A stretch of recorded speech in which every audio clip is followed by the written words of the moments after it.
Hallelujah. Praise God. Thank you. Thank you so much, Srinivas Garu, for the wonderful singing. So ఈ టైంలో మనము గమనించినట్లయితే ఈరోజు లేఖన భాగాన్ని first Thessalonians chapter 4 verses 11 and 12ని మనము చదవబోతున్నాం. సో మీ బైబిల్స్ ఇంకా ఓపెన్ చేయనట్లయితే I would request you to open your Bibles. At the same time నేను స్క్రీన్ మీద మీకు షేర్ చేస్తాను, సో దట్ మనమందరం కలిసి ఈ 11th వర్స్ 12th వర్స్ మనము చదువుదాం. ఇదేంటి we will all read together. First Thessalonians chapter 4 verses 11 and 12 ఈ రెండు ఈరోజు మనము ధ్యానం చేస్తాం. So first Thessalonians chapter 4 verse 11, and that he study to be quiet and to do your own business and to work with your own hands as he commanded you. 12th verse ni gamaninchinatlఅయితే, that he may walk honestly towards them that are without, and that he may have lack of nothing. Our loving, living Heavenly Father, thank you, Lord, for these two words what have been read. Lord, thank you, Lord, for the sermon what you have given to us, that you would speak to us this evening. Lord, we ask you for your wisdom, knowledge, understanding. Give us that grace so that we would be taught by you, so that we would learn the life of work for the advancement of the coming kingdom. In Jesus' most precious name I pray. Amen. Screen తట్టు గమనించినట్లయితే నేను sermon notes మీకు present చేయడం జరుగుతుంది. ఇక్కడ screen తట్టు thought of God, learning the life of work. Last Sunday మీరు గమనించినట్లయితే థాట్ ఆఫ్ గాడ్, ఎలాగా ప్రేమించాలో అనేది గమనించాము. ఈరోజు వర్క్ మీద ఎంఫసిస్ మనం చూస్తున్నాం. అయితే ప్రపోజిషన్ స్టేట్మెంట్ నేను ఇనిషియల్గా ఈ సర్మన్ నోట్స్ ఒకసారి చదివి మీకు ఒక చిన్న అండర్స్టాండింగ్ ఇచ్చి then we will get into details or insights of these అనేది. సో ఈ సర్మన్ టైటిల్ ఎందుకు తీసుకున్నాను అనేది ప్రపోజిషన్ స్టేట్మెంట్గా గమనించినట్లయితే, if God is truly teaching your life, you will develop a discipline, responsible and consistent pattern of work that honors him before others అనేది that is the proposition statement. అయితే ఈ 11th verse 12th verse గమనించినట్లయితే, ఈ 11th వర్స్లో ఇమిడి ఉన్న మూలాలు. First పాయింట్గా God teaches us to work inwardly. So first మనకు 9th and 10th వర్స్లో ప్రేమను గురించి మాట్లాడినప్పుడు, ఈ 11th 12th వర్స్లో పౌలు వర్క్ మీద ఎంఫసైజ్ చేస్తాడు. సో ఈ వర్క్ని ఫస్ట్ పాయింట్గా ఇట్స్ ఎ కమాండ్మెంట్గా మనం గమనిస్తున్నాం. తర్వాత సెకండ్ పాయింట్గా God teaches us to work responsibly, అంటే it is a benefit of work అనేది 11th వర్స్లో మనం గమనిస్తున్నాం. తర్వాత 12th వర్స్లో గమనించినట్లయితే God teaches us to work purposefully అనేది మనం చూస్తున్నాం.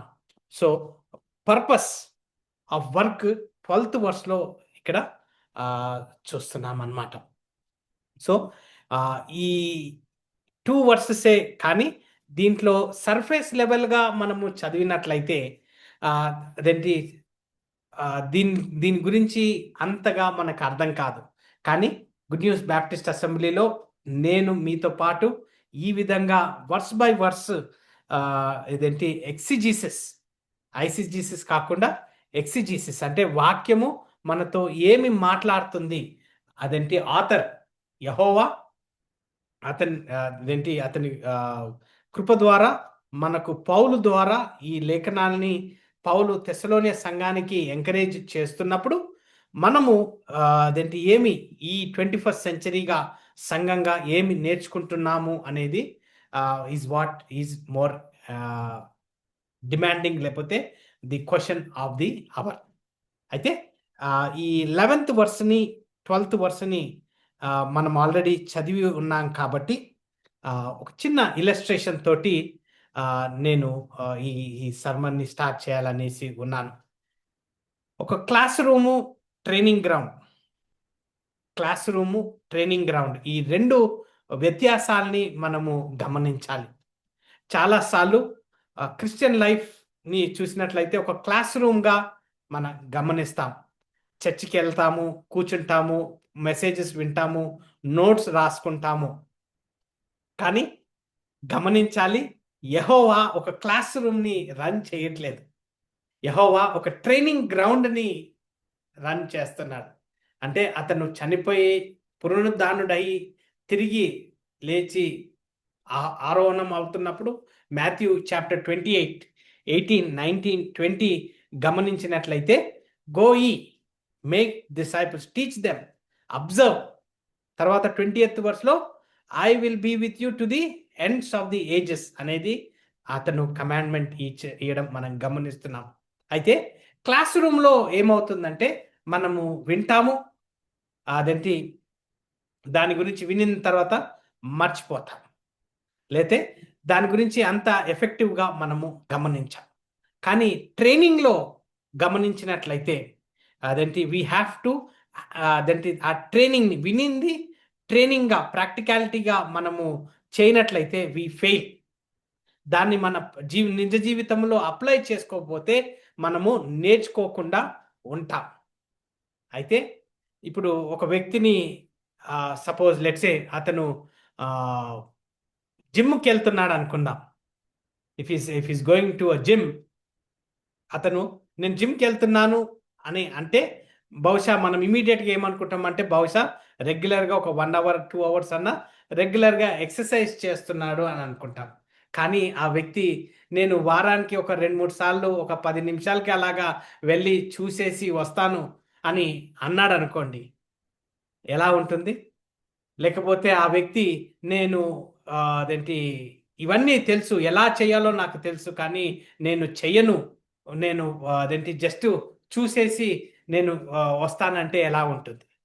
కానీ ఇది ప్రాక్టికాలిటీలో గమనించినట్లయితే శరీరంలో అతను రెగ్యులర్గా వ్యాయామం చేస్తుంటే మనకు ఆ డిఫరెన్స్ కనిపిస్తుంది.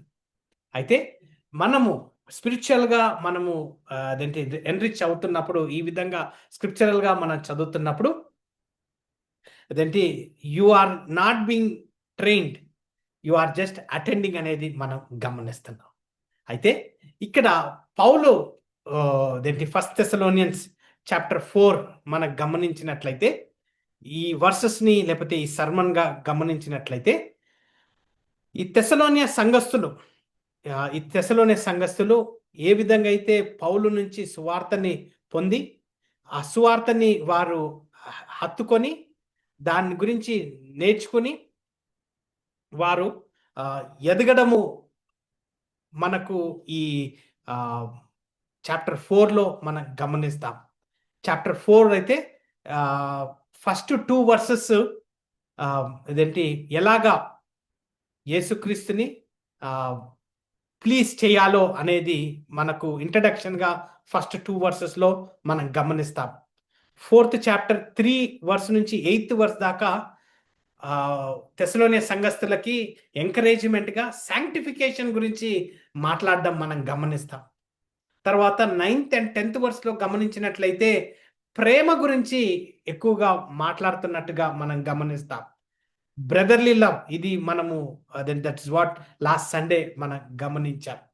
ఈరోజు 11th వర్స్ నుంచి 12th వర్స్ దాకా గమనించినట్లయితే వర్క్స్ విషయము మాట్లాడడం మనం గమనిస్తున్నాం.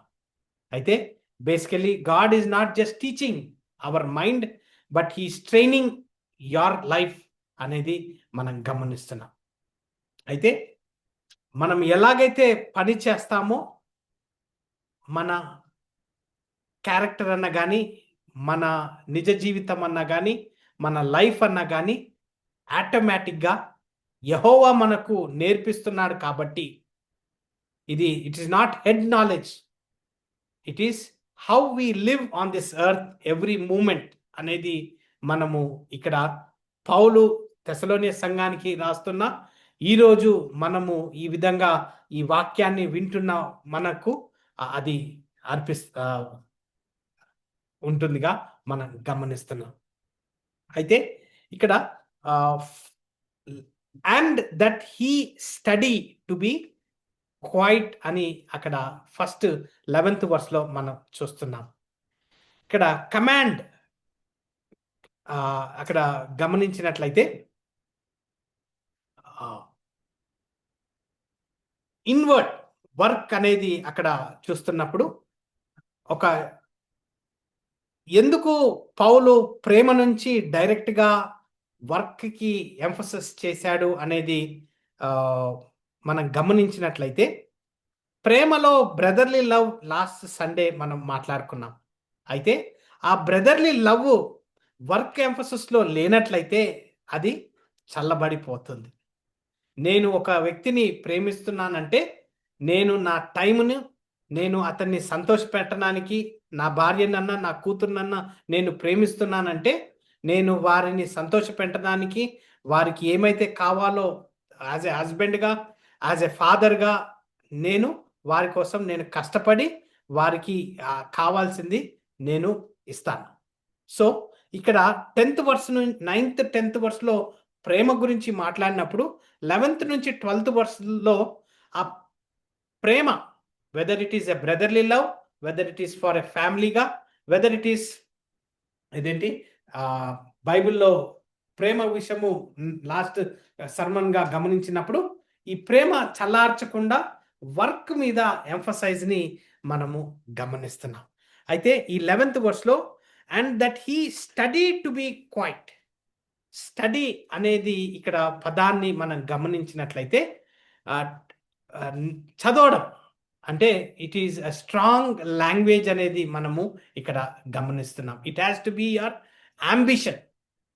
ఇదేంటి గాడ్ ఈజ్ నాట్ సేయింగ్ ఇదేంటి ట్రై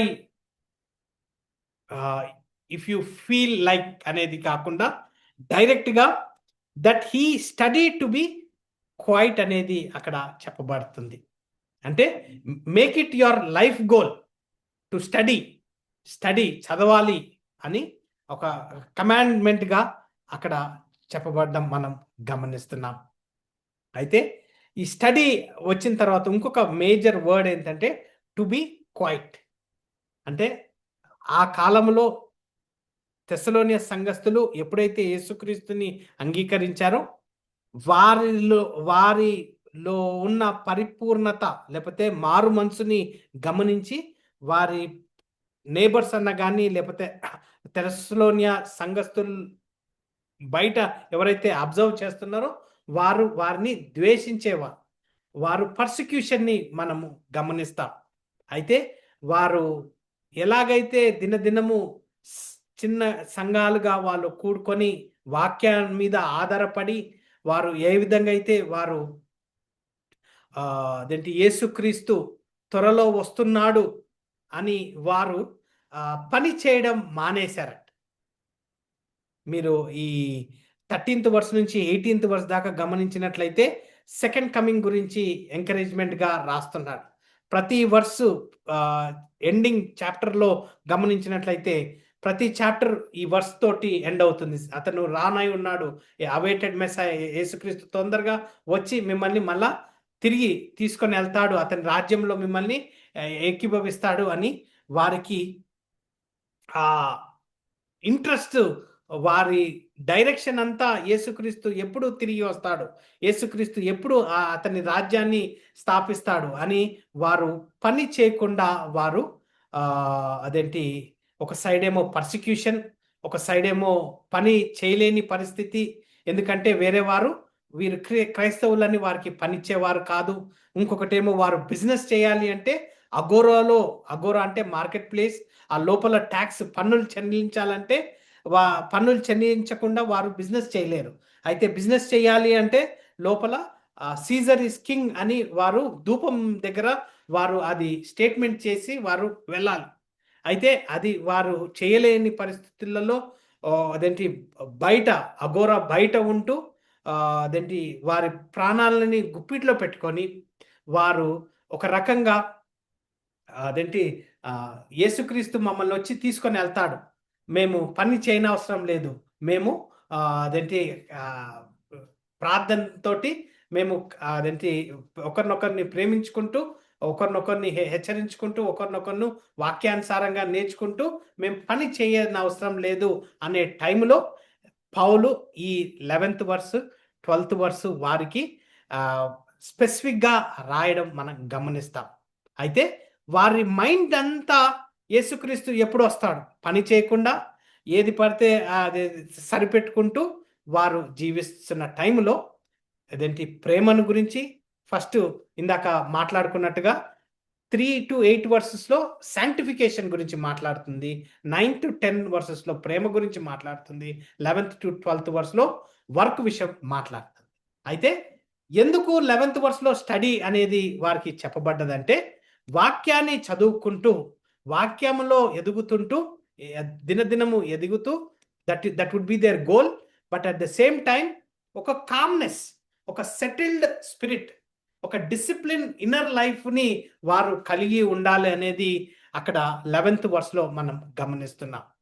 చాలాసార్లు సంఘంగా మనము మన బిజీ లైఫ్లో ప్రార్థన జీవితాన్ని లేకపోతే వాక్యానుసారంగా చదువుకున్న తర్వాత మన రెగ్యులర్ వర్క్స్కి వచ్చే లోపలికే వీఆర్ టోటలీ డిస్టర్బ్డ్. అంటే అదేంటి ఏం చేయాలో తెలియక కన్ఫ్యూజన్లో లేకపోతే కొన్నిసార్లు బిజినెస్ లాసెస్లలో లేకపోతే చాలాసార్లు ఒక డైరెక్షన్ లేకుండా మనము వెళ్తున్నప్పుడు అదేంటి ఇక్కడ 11th వర్స్లో it is calling for inner life, ఒక డిసిప్లిన్ లైఫ్.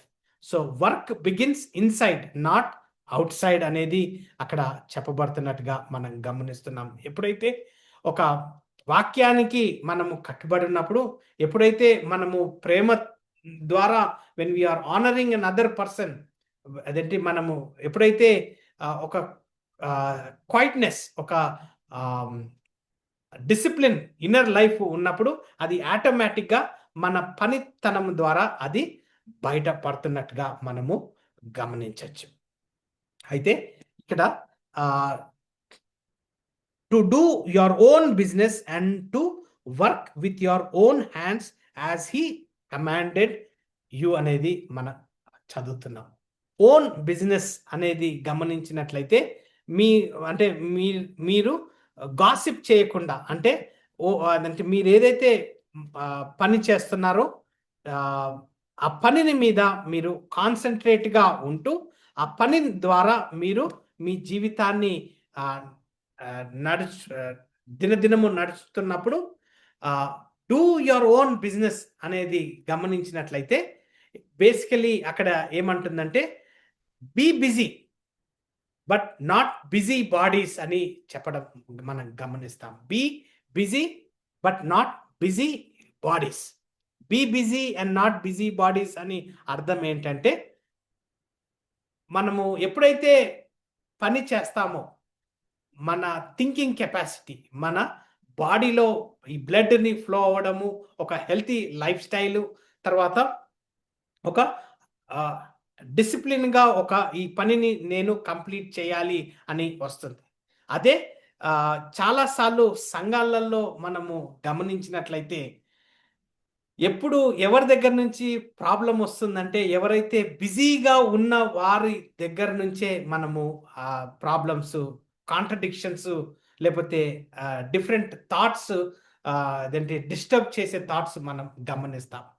వీరు బిజీగా ఉన్నట్టు ప్రొజెక్ట్ చేస్తారు, కానీ ఆ బిజీనెస్ తోటి వారు వారి మాటల ద్వారా వారి ప్రవర్తన ద్వారా యూజువల్గా మనం సంఘాలలో ఆ డిస్టర్బెన్స్ని మనం గమనిస్తాం. 1 Peter chapter 4 verse 15 అయితే but let none of you suffer as a busy body in other men's matter. Of course మనం ఏమైతే చేస్తున్నామో, మనం ఎప్పుడైతే మన పనితనంలో మనము బిజీగా ఉంటామో మనం ఆటోమేటిక్గా మన థాట్స్ వేరే దాని మీద వెళ్ళదు, వేరే యాటిట్యూడ్ మీద మనకు గమనిస్తాం. ఇదే ప్రావర్బ్స్ 31లో ఉమెన్, అదేంటి ప్రావర్బ్స్ 31 ఉమెన్ గమనించినట్లయితే primary character of a women was as a వర్కర్గా మనము గమనిస్తున్నాం. టైటస్ చాప్టర్ 2:5లో గమనించినట్లయితే wives are to be keepers, అంటే వర్క్ అట్ హోమ్ అనే ఎంఫసిస్లో మనం గమనిస్తున్నాం. బేసికలీ ఏమవుతుంది, ఒకసారి మన చదువుతూ వాక్యానుసారంగా చదువుతూ ఒక కామ్ మైండ్ తోటి ఎప్పుడైతే మన పనిలో మనము కాన్సన్ట్రేట్గా ఉంటున్నామో మన మాట తీరు, మన ప్రవర్తన ఆటోమేటిక్గా ఒక డిసిప్లిన్ ఆస్పెక్ట్స్లో మనం గమనిస్తాం. అయితే ఇది ఆపోజిట్గా మనం గమనించినట్లయితే చదవకుండా, నేర్చుకోకుండా, ప్రాక్టీస్ చేయకుండా మనము ఖాళీగా ఉంటున్నప్పుడు ఎంటీ వెజల్ లాగా గమనించినట్లయితే అది పెద్దగా సౌండ్ చేస్తుంది. సో ఎప్పుడైతే అలాంటి యాటిట్యూడ్ని మనం గమనించామో ఆటోమేటిక్గా ఇతరుల మీద డిస్టర్బెన్సెస్ని మనము కంప్లైంట్ అన్నా కానీ లేకపోతే ఇదేంటి we see lot of disturbances అనేది మనం గమనిస్తున్నాం. అక్కడ to work with your own hands అంటే to work with your own hands అంటే టు లేబర్ అంటే స్కిల్డ్ లేబర్. అదేంటి ఆడమ్ని ఎప్పుడైతే తయారు చేశాడో యెహోవా అతనికి క్లియర్గా పని ఇవ్వడం మనం గమనిస్తాం. అదేంటి గాడ్ ఈజ్ వర్కింగ్ అనేది మనం గమనిస్తాం. అతను జెనసిస్ చాప్టర్ 1లో కూడా గమనించినట్లయితే క్రియేషన్ గా చూసిన యెహోవా యొక్క క్యారెక్టర్ని గమనించిన ఆదాముకి ఎప్పుడైతే ఆ క్యారెక్టర్ని అన్ని అదేంటి జీవులకు పేర్లు ఇవ్వడము, దట్ వాస్ హిస్ మేజర్ వర్క్గా మనము చూస్తున్నాం. అయితే యాజ్ వి కమాండ్ యూ అంటే ఒక మిలిటరీ ఆర్డర్లో ఇక్కడ చెప్పబడుతున్నట్టుగా మనము గమనిస్తున్నాం. So that he study to be quiet and to do your own business and to work with your own hands as he command you. So basically Paul తెస్సలోనియ సంఘానికి ఒక హెచ్చరిక, ఒక కమాండ్గా, ఒక మిలిటరీ కమాండ్గా స్టడీ ఫస్ట్గా, దెన్ బీ క్వైట్ అంటే పాయింట్లెస్గా, అదేంటి వేగ్గా ఇది చేయాలి అది చేయాలి తొందరపాటు లేకుండా ఫస్ట్ మనసుని ఇన్నర్గా కంట్రోల్ చేసుకున్నట్లయితే దాని మీద మన పనితనం ద్వారా ఆటోమేటిక్గా అదేంటి మన జీవితాల్ని అదేంటి మెరుగుపరచుకోతట్టుగా అక్కడ మాట్లాడుతున్నట్టుగా మనం గమనిస్తున్నాం. తర్వాత God teaches us to work responsibly. ఎప్పుడైతే ఈ కమాండ్మెంట్ని మనం ఫాలో అయినట్లయితే ఇది ఆటోమేటిక్గా ఇట్ బికమ్స్ ఆర్ రెస్పాన్సిబిలిటీగా మనం గమనిస్తున్నాం.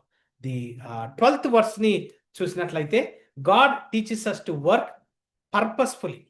ద పర్పస్ ఆఫ్ వర్క్ని ఇక్కడ చూసినట్లయితే that he may walk basically ఇక్కడ కండక్టింగ్ యువర్ లైఫ్ అంటే ఏ విధంగా అయితే మన నడక, మన మాట, మన క్రియలు ఆటోమేటిక్గా మన నడక ద్వారా అక్కడ బయలుపరుస్తుంది. వాక్ ఆనెస్ట్లీ అంటే లిటరల్గా గమనించినట్లయితే ఆ లిటరల్ ట్రాన్స్లేషన్లో గమనించినట్లయితే good for of life, good living, ఒక స్టాండర్డ్ ఆఫ్ లివింగ్ అనేది towards them that are without అంటే those who are do not know Christ, అన్య జనాంగము ఇదేంటి ఇదేంటి మనల్ని చూస్తుంది. బహుశా ఎదుటి వ్యక్తి మనం పనిచేసే ప్లేస్లో ఎదుటి వ్యక్తికి బైబిల్ చదవడమో యేసుక్రీస్తు గురించి తెలియదు, అదేంటి అతను బైబిల్ గురించి అసలే తెలియదు. కానీ ఎప్పుడైతే మనము మన పనితనం ద్వారా, మన మాట ద్వారా, మన నడవడిక ద్వారా అతను వాక్యాన్ని తెలుసుకోవాలి అంటే, బైబిల్ గురించి తెలుసుకోవాలి అంటే, క్రీస్తుని గురించి తెలుసుకోవాలంటే it is the only method అనేది మనము గమనిస్తున్నాం. So when we walk honestly towards them that are without who do not know Christ అనేది మనం గమనిస్తున్నాం. కొలోషియన్స్ చాప్టర్ 4:5లో walk in wisdom towards them that are without redeeming the time. So ఎలాగైతే మనము మన వర్క్ ప్లేస్లో హానెస్ట్గా మనం చూస్తున్నామో మనల్ని అబ్జర్వ్ చేస్తారు. అబ్జర్వ్ చేసేటప్పుడు that is where they try to know Christ, or that is where they try to know the Bible అనేది. That is what we can. తర్వాత that he may lack of nothing. So that he may lack of nothing. Basically ఇక్కడ అదేంటి, we are filled with wisdom, we are filled with a direction, we are filled with a responsibility, and that we are able to live a life which is acceptable to God, so that there is no more confusion, there is no more deceitfulness, that there is no more worldliness in our lives అనేది మనం గమనిస్తున్నాం. So చాలాసార్లు అదేంటి Christians మని చెప్పుకుంటున్నప్పుడు కోర్ట్స్లో పోయినా, police స్టేషన్కి వెళ్ళినా, లేకపోతే ఎవరైనా అడ్వకేట్తో మాట్లాడినట్లయితే ఫస్ట్గా మాట్లాడేది ఒక క్రిస్టియన్ విషయమే మాట్లాడడం మనం గమనిస్తాం. వారికి బైబిల్ తెలుసా అంటే తెలుసు, అదేంటి సంఘాలకు వెళ్తారంటే వెళ్తారు, కానీ కోర్ట్ కేసెస్లలో చూసినట్లయితే నంబర్ 1గా మనం ఉంటాం. పోలీస్ కేసెస్లలో చూసినట్లయితే నంబర్ 1గానే మనము ఉంటున్నాం. సో ఇది ఎప్పుడు మారుతుంది అనేది మనం గమనించినట్లయితే, ఎప్పుడైతే మనము వాక్యానుసారంగా తెలుసుకొని దాన్ని నిజ జీవితంలో జీవించే తప్ప మనకు ఇంకొక వేరే ఆప్షన్ లేనే లేదు. That is what we can see. ఒక ఇద్దరు వ్యక్తుల్ని ఎగ్జాంపుల్గా తీసుకున్నట్లయితే,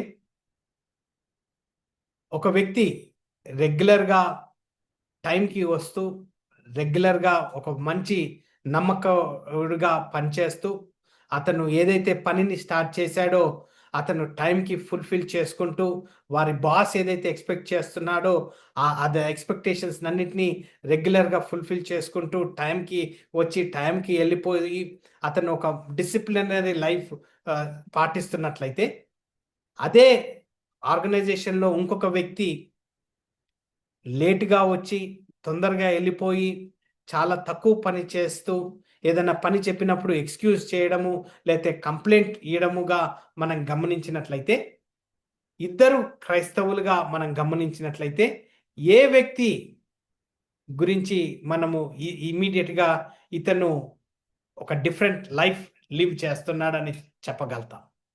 because of his character, because of his attitude, because of his walk అనేది మనం గమనిస్తున్నాం.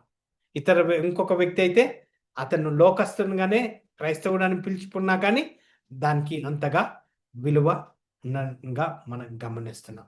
సో మన వర్క్ ప్లేస్లో మనం ఎక్కడున్నా కానీ, ఈరోజు ఈ సంఘంలో నిలబడినా లేకపోతే రోడ్డు మీద నడుస్తున్నా కానీ, it all depends on how we live our life for the glory of God.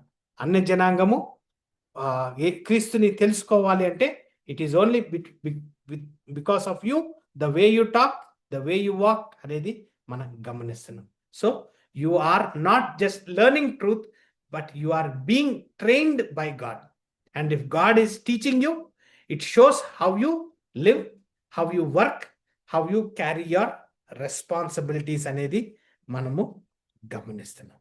So Christian is called for work ethics. So మన వర్క్ ఎథిక్స్ అదేంటి is responsible. We are responsible for our work life.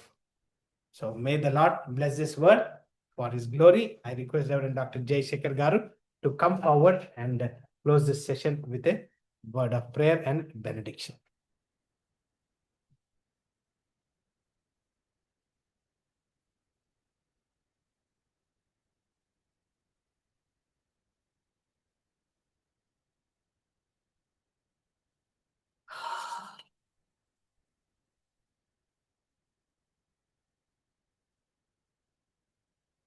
ప్రభునామ స్తోత్రములు. ఎత్తబడ్డ వాక్యము నిమిత్తమై మనము దేవునికి కృతజ్ఞతలు చెల్లిద్దాం. ప్రేమ కలిగిన మా ప్రభువా, పరలోక తండ్రి, మీ ప్రియకుమారుడు మా ప్రభువైన యేసుక్రీస్తుని బట్టి స్తుతులు స్తోత్రాలు చెల్లిస్తూ ఉన్నాం. ప్రభువా ఈయన పునరుద్ధాన దినమందు ప్రభు ప్రత్యేకమైన దినం మట్టల ఆదివారం ప్రభు ఆనాడు యెరూషలేములో తండ్రి మీరు ఏ విధంగా దేవాలయంలోకి వెళ్ళి ప్రభు నాయన అక్రమంగా ప్రభు వ్యాపారాలు చేస్తూ దేవుని మందిరాన్ని ప్రభు దొంగల గుహగా చేశారన్న ప్రభు ఆ దినాన్ని జ్ఞాపకం చేసుకుంటూ ఈ దినం మా గమనానికి ఈ దాసుని ద్వారా ప్రభు మొదటి తెస్సలోనికే రాసిన పత్రిక 4వ అధ్యాయం 11, 12 వచనములలో తెలియపరచబడిన విషయంలో ప్రభు మరి విశ్వాసి ఏ విధంగా తన సొంత పనులను కష్టపడి చేసుకొని అభివృద్ధి పొందాలో అన్న విషయాలను ప్రభు మా గమనానికి తెచ్చినందుకే నీకు స్తోత్రాలు చెల్లిస్తున్నాం. లోకస్తుల వలె కాకుండా క్రీస్తు యేసును పోలినటువంటి వారుగా నూతన జన్మ అనుభవమును కలిగి సంఘాభివృద్ధిలో మరి వారి పనులు జరిగించుకుంటూ సంఘాభివృద్ధిలోను కుటుంబ వ్యక్తిగత జీవితంలోనూ ఆశీర్వాదకరంగా ఉండాలని ప్రభువా మా గమనానికి తెచ్చిన ఈ అంశములను బట్టి నీకు స్తుతులు చెల్లిస్తూ ఆన్లైన్లో ఉన్న వారి కొరకు వారి కుటుంబాల కొరకు వ్యక్తిగతంగా ఆయన చేతులెత్తి దీవించి ఆశీర్వదించమని, ఆఫ్లైన్లో ఉన్న వారిని కూడా దీవించి ఆశీర్వదించమని మా కొరకు ప్రాణం పెట్టి తిరిగి రానైనా మా ప్రభును మా రక్షకుడైన యేసు ప్రభు దివ్యనామమున ప్రార్థించి వేడుకుంటున్నాం తండ్రి. మన తండ్రి అయిన దేవుని యొక్క ప్రేమయు ప్రభువైన యేసుక్రీస్తు వారి యొక్క కృపయు పరిశుద్ధాత్మ దేవుని యొక్క అన్యోన్య సహవాసము ఆయన సన్నిధి ఆయన్ని ప్రేమించు సకల పరిశుద్ధులకుని ప్రత్యేకంగా గుడ్ న్యూస్ బ్యాప్టిస్ట్ అసెంబ్లీ పక్షంగా ప్రభు ఆన్లైన్లో ఉన్న వారి కుటుంబాల కొరకును మీ ప్రియులందరి కొరకు వారి అభివృద్ధిలో ప్రభు మీరు క్రీస్తు ఐశ్వర్యంలో వారి ప్రతి అవసరత అక్కడ తీర్చబడుతున్నదని విశ్వసిస్తూ నేను గనపరుస్తూ మీ దాసుని ద్వారా మా గమనానికి తెచ్చిన ప్రతి అంశమును ప్రతి మా హృదయములలో నాటబడినదై పరిశుద్ధాత్మ దేవుని యొక్క ప్రభు శక్తి చేత నింపబడి లోకంలో ప్రభు వెళ్ళినప్పుడు మీకు సాక్షులుగా ఉండుటకు ప్రభు మా జీవితాలకు ప్రభు మీరు లంగరు వేసి ప్రభు నాయన మేము బయట నాయన కష్టపడి పనిచేసి నాయన సంఘాభివృద్ధిలోను మరి మా వ్యక్తిగత జీవితంలోనూ అభివృద్ధి పొందాలని ఈ వాక్యం ద్వారా మా గమనాన్ని తెచ్చినందుకు స్తుతులు చెల్లిస్తూ మా కొరకు ప్రాణం పెట్టి తిరిగి రానన్న ప్రియ ప్రభు మీ యొక్క రాజ్యంలో నాయన ఏమన్నా ప్రతి బిడ్డను దీవించి ఆశీర్వదించమని మా కొరకు ప్రాణం పెట్టి తిరిగి రానన్న ప్రభు అయిన యేసుక్రీస్తు వారి దివ్యనామమున ప్రార్థించి వేడుకుంటున్నాం తండ్రి. మన తండ్రి అయిన దేవుని యొక్క ప్రేమయు ప్రభువైన యేసుక్రీస్తు వారి యొక్క కృపయు పరిశుద్ధాత్మ దేవుని యొక్క అన్యోన్య సహవాసము ఆయన సన్నిధి ఆయన ప్రేమించి సకల పరిశుద్ధులకి ఆయన తిరిగి వచ్చి పర్యంతము మన అందరికీ ఇప్పుడు ఎల్లప్పుడూ సదాకాలము తోడైనను గాక. ఆమేన్ ఆమేన్.